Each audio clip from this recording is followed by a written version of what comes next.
What's going on YouTube? Cloverbells here, back with another Scarlet Violet video, and today we're going to be looking at what I think are some of the best Series 2 archetypes right now. And currently, we've gone through a couple of regionals, we've gone through some big online tours, and we got a couple more regionals coming up for Series 2. So now I think this is as good of a time as ever as to take a step back and let's see what are some of the best teams to use right now.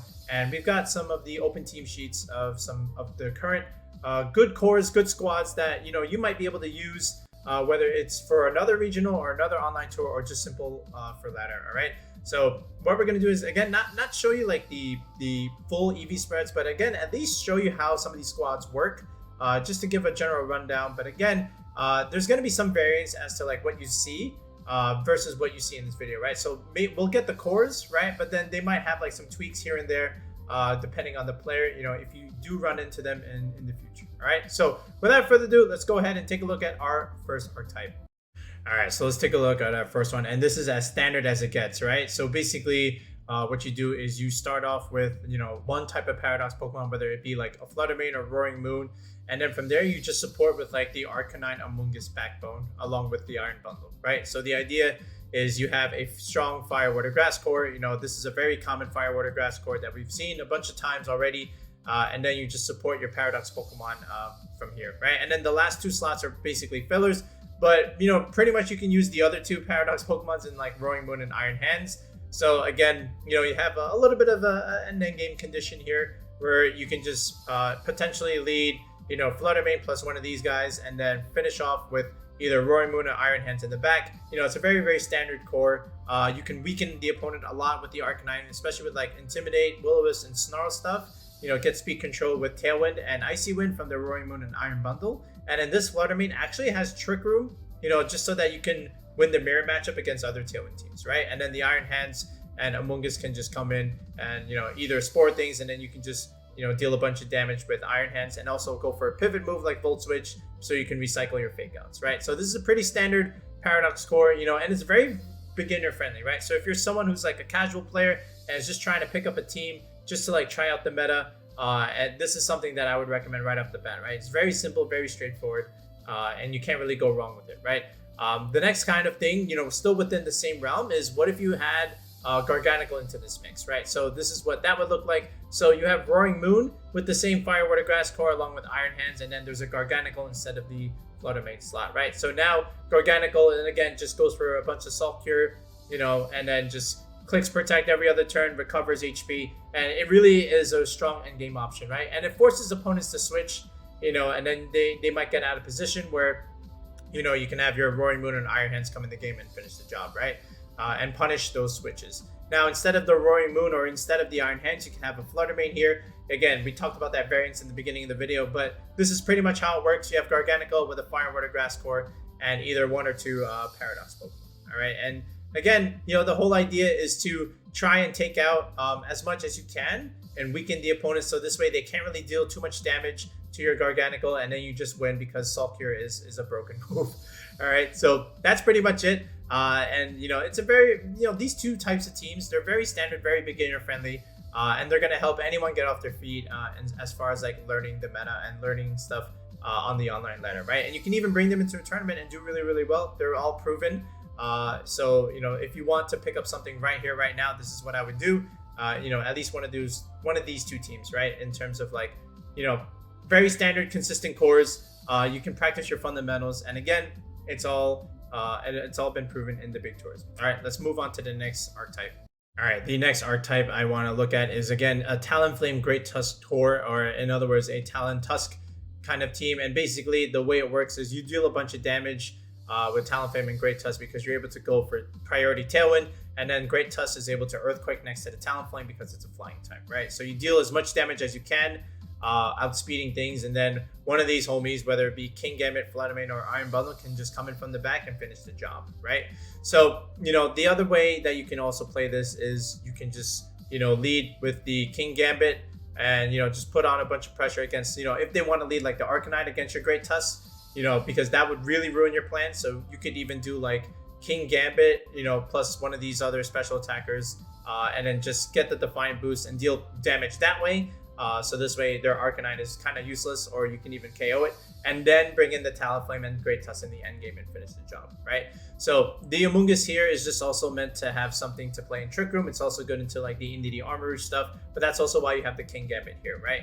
And again, you know, with Taunt on the Flutter Main, you know, with something like this double Taunt, you're able to deny potential setups, deny protects, you know, deny other Tailwinds, other Trick Room users. You know, it's a really, really standard, consistent kind of Great Tusk team. Okay.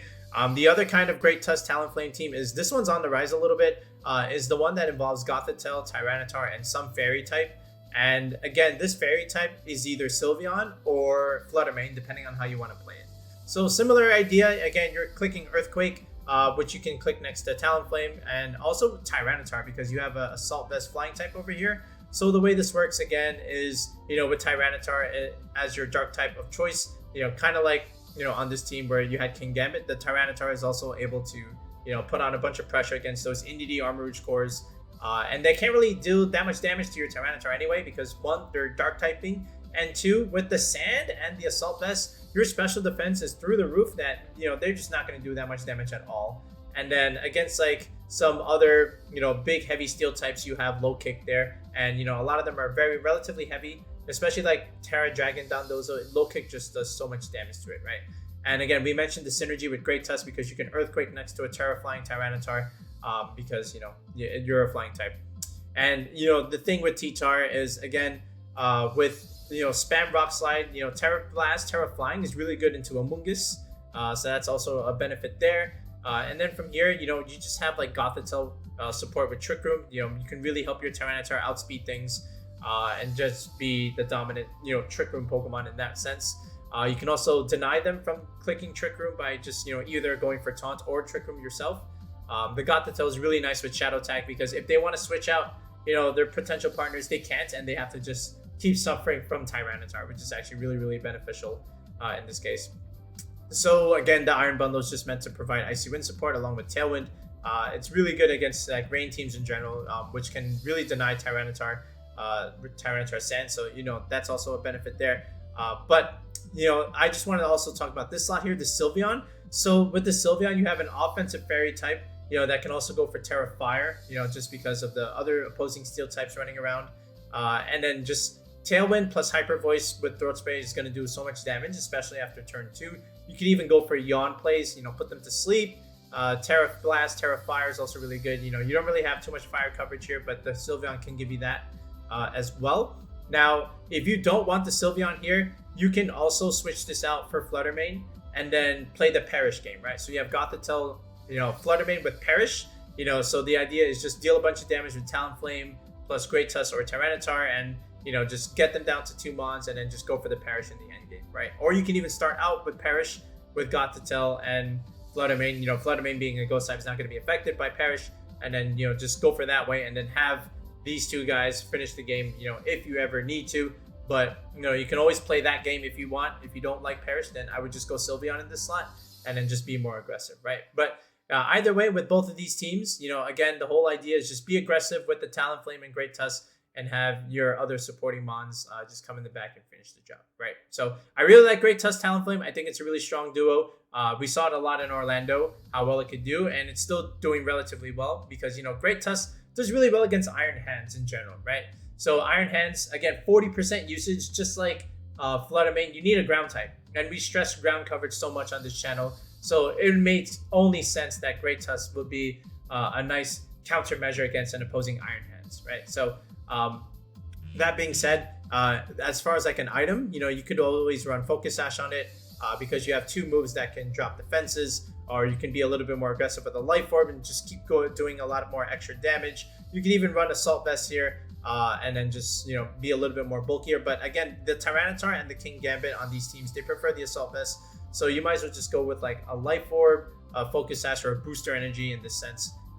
But yeah, either way, it's a really solid, consistent core. And again, if you're interested in fully building any of these teams, check out coaching on the channel, where we do building with EV spreads, items, and move choices from scratch in a Discord call 1-on-1. It's a great way to understand how to, you know, build teams for a competitive format. Check the video description or check the comment section or check every video. There's a join button where you can join and then just register with the tier 3 sub and then message me on Discord saying, hey, I registered and can we plan this coaching session?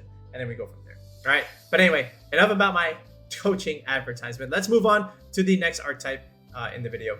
All right, the next kind of core that I want to look at is Dondozo Tatsugiri, which is still very, very strong in Series 2. You know, again, we always say it's not as good in Series 2 than Series 1, but no matter what online tour original you play, you always still see a couple of Dondozo teams up there, which means it's still pretty good. And, you know, the one that we're showing right now, this is Ashton Cox's 6. So if you remember Ashton, he made it all the way to the top and, you know, all the way to the finals in Orlando, where he ultimately lost, but that's okay because he has a really, really solid standard Dondozo team. And if you're looking to try Dondozo Tatsugiri, this is the one that I would try and pick up, you know, with just a very standard balanced Paradox core in the back with like Roaring Moon, Iron Hands, Brute Bonnet instead of the Amoonguss, and then Goldengo, right? So again, with Dondozo Tatsugiri, you know, you get your Omni Boost, you deal a bunch of damage with Earthquake and Wave Crash and Order Up. And then you just go from there, right? Now, interestingly enough, this Dondozo does not have Order Up, but if you want to play the Order Up Dondozo, you can. Again, this is just another kind of Dondozo team. Okay, and then from here, again, you have just the back-end Paradox Pokemon with like Roaring Moon, Tailwind, you know, Brute Bonnet, which under Tailwind outspeeds the entire format, so don't sleep on Brute Bonnet. Does a bunch of damage with like Crunch and Pollen Puff, and even like a Grass move. You know, if you want to put a Grass move here, that triple digit attack stat on Brute Bonnet is really, really strong. So don't sleep on it. It's been rising lately. And then of course, Choice Specs Goldengo, just like spam Make It Rain, you know, spam Thunderbolts and Steel Beams, and it just does so much damage, right? And then same thing with the Iron Hands here, you know, just again, after Dondozo Tatsugiri has done the job, you can just bring in the Iron Hands to finish things off. And on the flip side, you can start the reverse way where you have like Roaring Moon plus either, you know, Goldengo, Brute Bonnet, or Iron Hands, and, you know, just deal a bunch of, you know, damage early on, force your opponent to commit their resources to your Paradox core, and then in the end game, you know, finish things off with Dondozo and Tatsugiri, right? So that's the idea with this core. There's another kind of Dondozo core that's also pretty good, and it's pretty much kind of like the Talonflame Great Tusk core that we've been showing. Now, I forgot to put some movesets here on the Great Tusk, but that doesn't really matter. You understand what it does. And again, same kind of idea. You can start strong with Talonflame Great Tusk or Talonflame Goldengo, and then just bring in, you know, Dondozo Tatsugiri in the back. You can also have, you know, Roaring Moon deal a bunch of damage here with a Acrobatics Throat Chop, Breaking Swipe set. So another Pokemon that can also help you in the early game, and then again, just clean up with Dondozo in the back. So this is another kind of good Dondozo team that has also relatively done well. So if you want to give, you know, this kind of team a core, you know, both of these are relatively good. I definitely do recommend it. Now, you might also see like NDD Armourouge cores along with Dondozo teams like this. You know, I didn't show it here because, you know, I'm gonna put it up in a second, but if you do like NDD Armourouge cores along with Dondozo Tatsugiri, those are also pretty good. But they don't quite have the Paradox backbone, but, you know, if you're fine with that, you know, which many aren't, then that's okay too. But at the very least, these three Dondozo teams are what you want to go for. All right. And again, they're just relatively simple and easy to pick up, especially if you want to try something new on ladder. Definitely consider, you know, these two options as well. All right, let's keep on going. All right, the next kind of archetype that I want to look at is a pretty standard Perish Trap team. So we all know what Wolf Glick did in the Orlando regionals, where he won the whole thing, you know, based on Perish Trap, right? That was a very difficult Perish kind of team to play. And again, I don't recommend that if you're just like kind of new and kind of starting out, because like I said in our discussion video where we did a recap of the regionals, that's a very more advanced kind of team to play, where your VGC fundamentals and your pivoting and your positioning has to be like top notch. Otherwise, you're just going to struggle using that team, right? So if you are more of an advanced player yourself, then yeah, you can definitely give it a go. But if you want a little bit more of a standard Perish team, then I would just do something like this, right? Where you have, yes, you have the Flutter Mate and Gothitelle. You know, this is the Perish Trap combination. But then you have a little bit more of a balanced team with Arcanine and Amoonguss bundle with the Fire Water Grass core, and then the Iron Hands is something that you can use also, you know, just to punish opponents, right? So basically, if you want standard Perish again, then this is it. You know, you activate Perish, you know, then you just keep the Gothitelle in for one turn, you know, just protect, and then switch out the Flutter Mane if you want, or just keep dealing damage with the Flutter Mane, and then just bring something else in like Amoonguss, or even the Arcanine, just weakening your opponent so this way they can't really kill your Gothitelle. You know, that's why you have the Amoonguss and the Arcanine. Just redirect everything and neuter everything with Snarls and you know, Will-O-Wisp, and then just, you know, finish the job with, you know, Perish, okay, for that matter. If you want to try Wolf's Perish team, then this is it. This is with the Screamtail. And again, with Screamtail, you have, you know, disable. So any kind of moves that, you know, could be detrimental, you can just disable it. You know, the heal pulse on Gothitelle is also really nice if you want to heal things that are just getting low. You do have the Palafin, which does a little bit more extra damage, you know, once it comes back in, which it will be, you know, which it will do, because, you know, you do have to switch it out and switch it in at some point. So this is kind of like your Iron Hands on this kind of team. You're just dealing a lot of damage with the Palafin. And again, the Arcanine is just doing what it needs to do, right? Just intimidating, you know, flare blitzing, just Will-O-Wisping stuff until things die, right? So that's the idea with Perish. You know, get them down to 2 Mons and then just click one more Perish, and then that's it. The game is over. Keep pivoting and protecting every other turn. That's kind of how you have to do it. And if you like that playstyle, then definitely give Perish a go, whether it be the Screamtail Perish or definitely a more standard Perish team like this. All right, let's move on to the next. Okay, another cool and easy team to try and use. All right, I shouldn't say easy, but another cool team to use is the Rain archetype with Pelipper and Palafin, right? And then the idea here is, of course, you know, you just go for like Tailwind plays and try and get your Palafin back in position where 0 to hero is activated, and then you just deal a bunch of damage in the rain, right? So with Jet Punch and Wave Crash, you do just exactly that, along with the Mystic Water, and then Haze will just cover for like Dondozo stuff, you know, just in case you need to remove it, you know, because the Dondozos are going for like Terra Steel, it's kind of hard for the Amoonguss to use, you know, a Clear Smog, so then we just swap it out and just go for like a Pollen Puff and then Protect, or you can just go for another grass move like Leaf Storm, which has been used a little bit. And then if you also support the Rain Core with an Iron Hands, then you're thinking about the right thing, right? Because with Amoonguss, Pelipper, and Palafin, the whole problem with these three is that they just get smacked by the Iron Bundle, right? Because Palafin gets smacked by Freeze Dry. Pelipper also gets smacked by Freeze Dry. Amoonguss also gets smacked by Freeze Dry. So you have a little bit of difficulty there, and you need something for the bundle, and this is where you really need an Iron Hands on a typical Rain team, right? Just to deal with the bundle matchup, okay?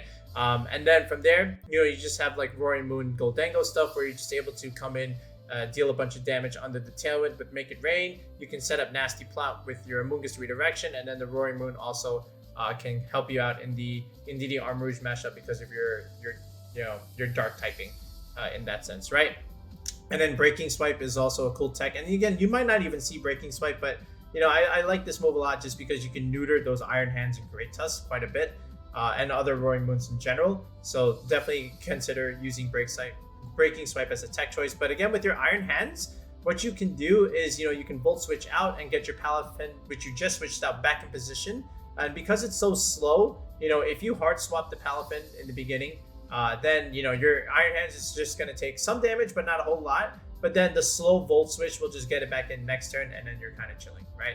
So, you know, that's the whole idea, where you can just like support your Pelipper, support your Palafin getting back in with like a pivot move like this, all right?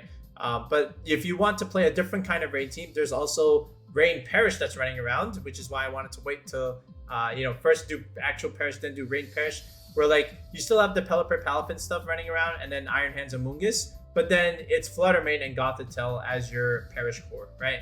And the whole idea is, again, similar to like Wolf, where, you know, you're just swapping out the Palafin and putting it back in after, you know, Perish, you know, because you have to do that anyway. You can trap stuff in with the Gothitelle and then just deal a bunch of damage with the Palafin, and, you know, just go from there. And same thing here with the Iron Hands, 2 physical attackers that do well under Perish, you know, just because of the amount of bulk that they have and the amount of damage that they can dish out, right? And of course, the Amoonguss has always done well with Perish just because you're soaking up a bunch of damage by clicking Rage Powder. Then you can heal that damage back with Regenerator and just throw it back in there, right? Until everything just dies to Perish. Okay, so if you want to give like a Rain team a go, you can definitely consider these two. You can also consider King Gambit here in the Goldango slot. The only problem with that, you know, is that you're all physical rather than at least have one special attack on the team. Or if you do put the King Gambit, I would just put Flutter Mane in the Roaring Moon slot just for that reason. You know, so again with King Gambit, Defiant, you're deterring the Arcanine coming in and trying to intimidate both the Iron Hands and the Roaring Moon. So definitely consider that as a tweak.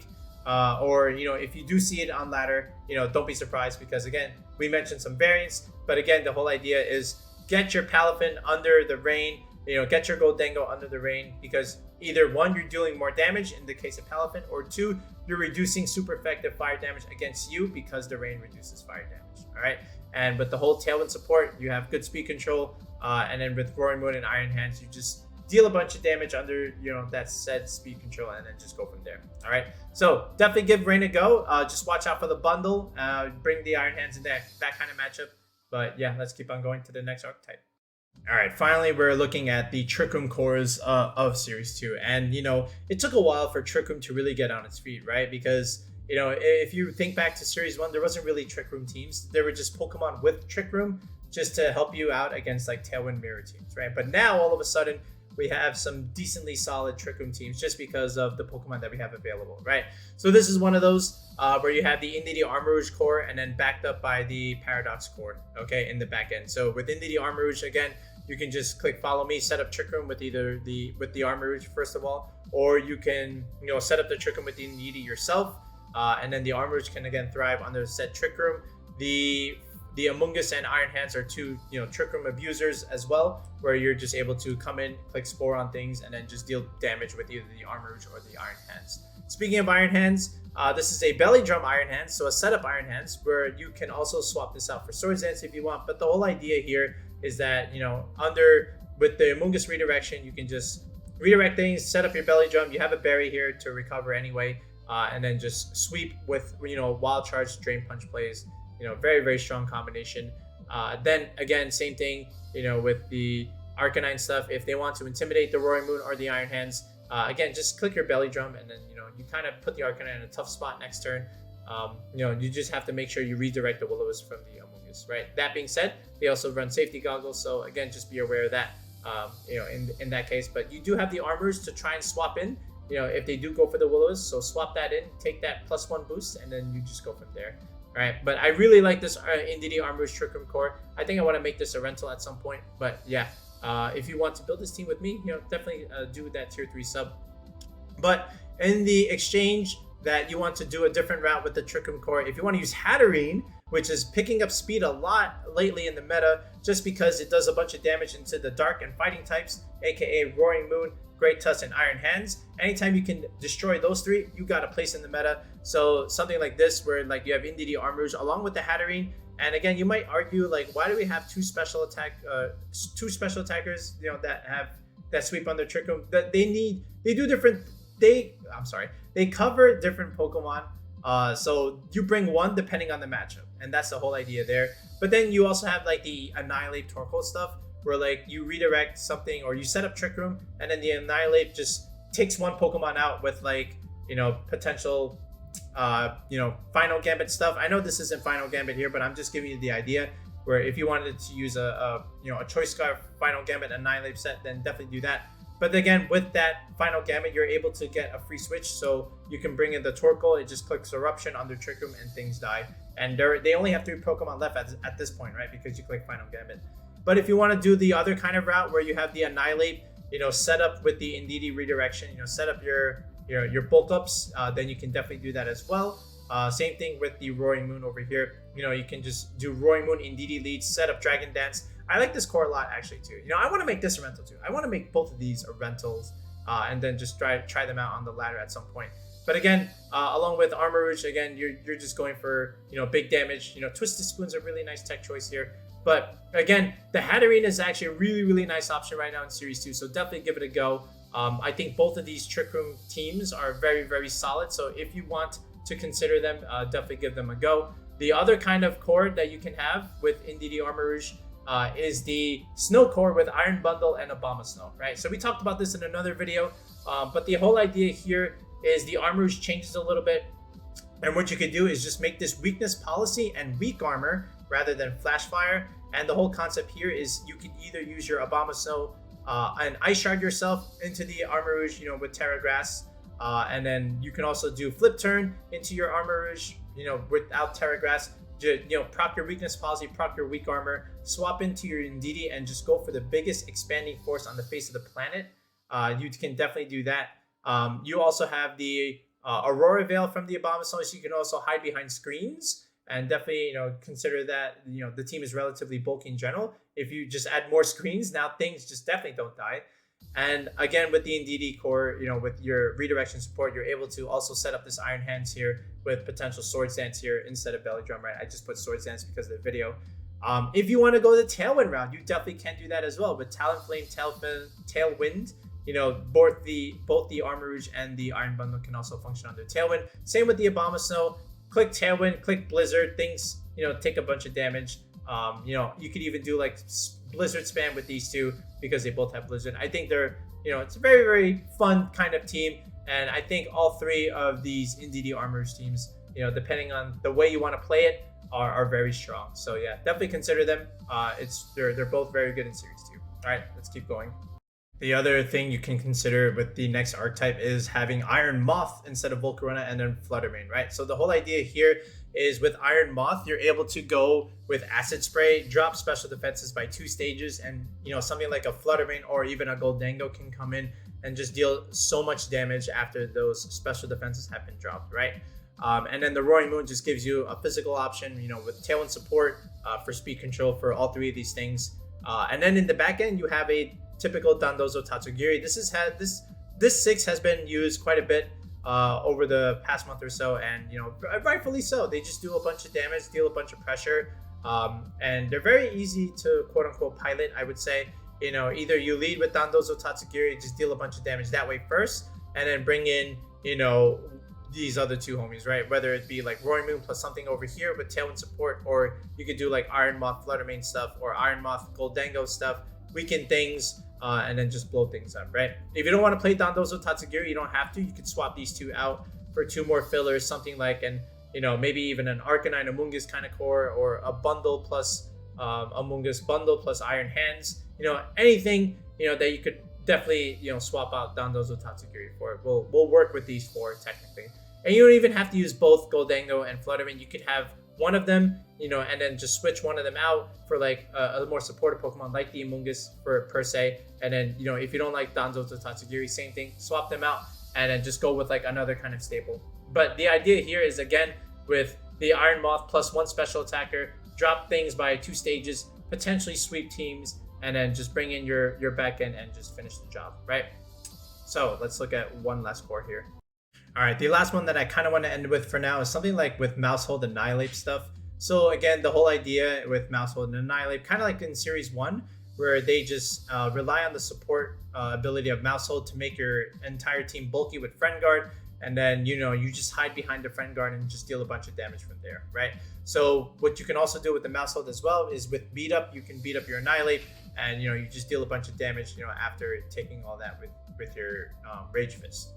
Now this should be like either Terrafire, ideally, but I forgot to change it in time. But that's the whole idea with Maushold and Annihilape. We've seen this combination before, but what you can also do here is, along with the Amoonguss, you can help set up your Iron Hands, where you can just with the Friend Guard, set up your Swords Dance, and then just keep sweeping things. Just keep Wild Charging, keep Drain Punching. And because you're hiding behind Friend Guard and you're already bulky as it is, you're just going to keep dealing a bunch of damage, and your opponent's going to have a harder time to remove the Iron Hands because they have to go through the Maushold first, the redirection support and the Friend Guard. And same idea with the Roaring Moon here. Roaring Moon and Annihilape, with the Maushold support, and they just stay on the field and just deal damage. And then, one of these things, whether it's Iron Hands or Flutter Rain, can just clean up in the end game, right? The Amoonguss does even better in Trick Room stuff. You can spore things, and just you could just overall just keep healing your Pokemon with Pollen Puff, right? You got a couple of heal moves that you can do with like Drain Punches, Pollen Puffs here. It's very, very standard and consistent, right? And the Flutter Rain just gives you another fast taunt user, just to deny potential Trick Room Tailwind teams, and then just another special attacker on the team in general, right? But the whole idea is with Maushold and Annihilape, again, you're just dealing extra damage, behind the Friend Guard, and then just support with the typical standard Paradox core in the back. All right, so that's going to be it with our Series 2 squads that we think are are relatively standard and strong. You know, we went through quite a bit, and you might see these, you know, in some shape or form going into Knoxville. So definitely consider, you know, going through some of these and just preparing in general. But we still have a couple more tours to go through and some Pokemon that are starting to rise as of late. And we're going to do a couple videos on those soon. But, you know, as far as like something to start with and something to test, I believe the teams that we went through today are, you know, very, very relevant and very, very standard and consistent, and things that you can definitely use or prepare against for the rest of the Series 2 meta as of right now. All right, if you're interested in coaching, again, like we said in the middle of the video, check out the description, check out the comments section, or just look at the join button in the video and register under tier 3, where you can build a squad with me one-on-one in a Discord call. I show you how to do EV spreads and just, you know, optimize team composition in general. If you have a team yourself that you just want me to look at and get back to you with just like some quick feedback and some quick tweaking here and there with no call, that's a tier 2 sub to the channel. So definitely explore that if that is something that you're interested in as well. But yeah, we'll be back with another video in the next one, guys. Peace out. Have a good one.